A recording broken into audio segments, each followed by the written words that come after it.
وبركاته. Waalaikumsalam warahmatullahi wabarakatuh. الحمد لله الذي خلق المكان ولا يحتاج إلى مكان، كان الله ولا مكان وهو الآن علينا وعليه كان، وهو الذي خلق كل شيء ولا يحتاج إلى شيء، ليس كمثله شيء، والصلاة والسلام على سيدنا محمد وعلى آله وصحبه الطيبين الطاهرين. اللهم لا سهل إلا ما جعلته سهلا، وأنت يا حي يا قيوم تجعل الحزن إذا شئت سهلا. اللهم ارزقنا الإخلاص في النية والقول والعمل. أذكركم وأذكر نفسي بإخلاص النية لله تعالى، لأن النبي صلى الله عليه وسلم قال: إنما الأعمال بالنيات وإنما لكل امرئ ما نوى، فنخلص النية لله تعالى.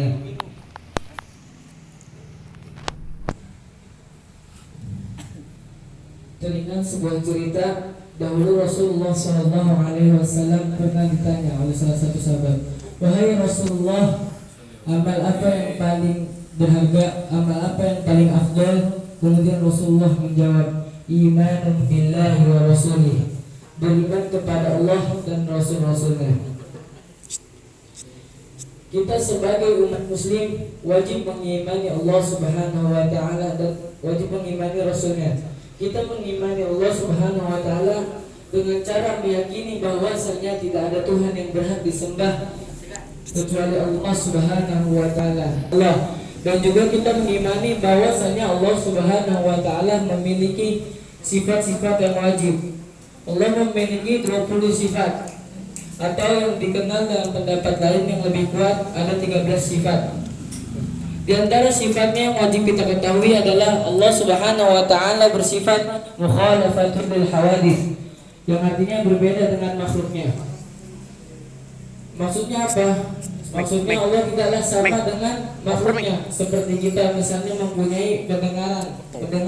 Allah juga mendengar, namun mendengarnya Allah tidaklah sama dengan mendengarnya makhluk. Sifat mendengarnya Allah maksudnya gimana? Annallaha yasma'u bi sam'ihil azali alladzi laisa ka sam'i ghairihi. Allah mendengar dengan pendengarannya yang azali, yang mana pendengaran tersebut tidaklah sama dengan pendengaran makhluknya. Fasamullahu qadimun wa sam'u ghairihi hadithun. Dan sifat mendengarnya Allah ini qadim, ada tanpa permulaan. Dan sifat mendengarnya makhluk yaitu baharu.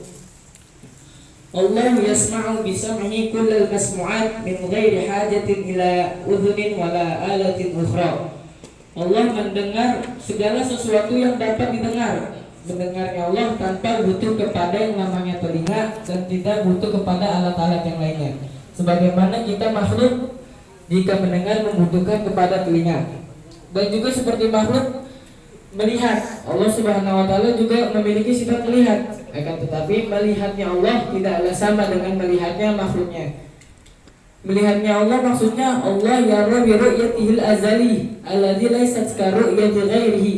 Fa basarullahu qadimun wa basarul ghairihi hadithun. Allah Subhanahu wa ta'ala melihat dengan penglihatannya yang azali, yang mana penglihatannya tersebut tidaklah sama dengan penglihatan selainnya.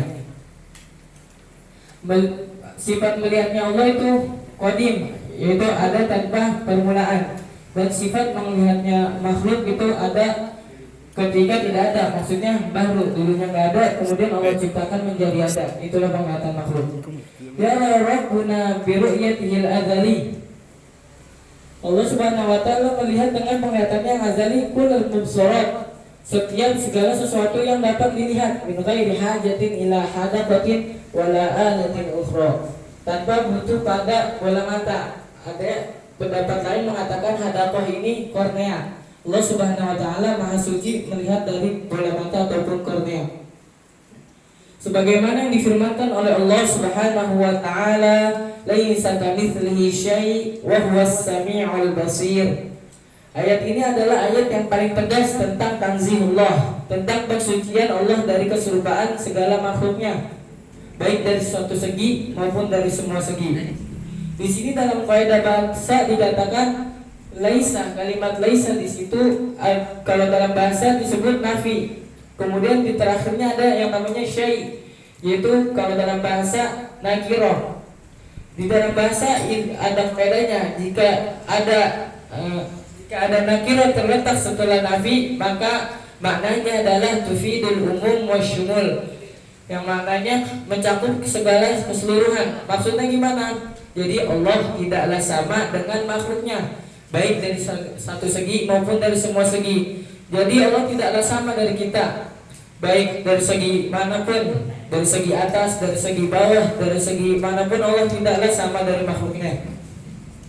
Dan dilanjutkan wahwas sami'ul basir, dan dialah Allah zat yang maha mendengar lagi maha melihat.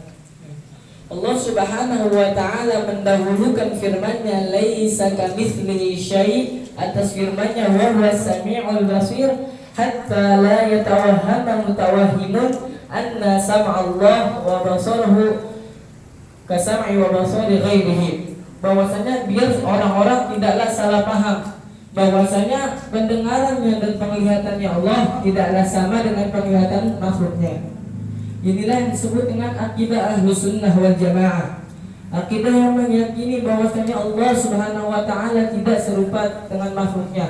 Allah tidak serupa dengan makhluknya. Allah tidak bertempat, Allah tidak menduduki arasy. Sebagaimana yang dikatakan oleh Imam Harari tentang Ahlu Sunnah, yaitu ilmu Ahlus Sunnah miftahul jannah. Ilmu Ahlus Sunnah adalah kunci surga. Maksudnya kita sebagai orang Ahlus Sunnah harus berbangga diri, karena Ahlus Sunnah adalah ilmu yang satu-satunya ilmu yang paling benar, satu-satunya ilmu yang disabdakan Nabi akan masuk surga. Dalam hadisnya Nabi pernah bersabda, nanti di dalam umatku akan terbagi menjadi 72 golongan, yang 71-nya lagi akan masuk neraka dan satu akan masuk surga. Wahyal jamaah, yaitu al-jamaah. Maksudnya apa? Ahlus Sunnah wal Jamaah, yaitu keyakinan kita, keyakinan yang meyakini bahwasanya Allah Subhanahu wa ta'ala tidaklah sama dengan makhluknya.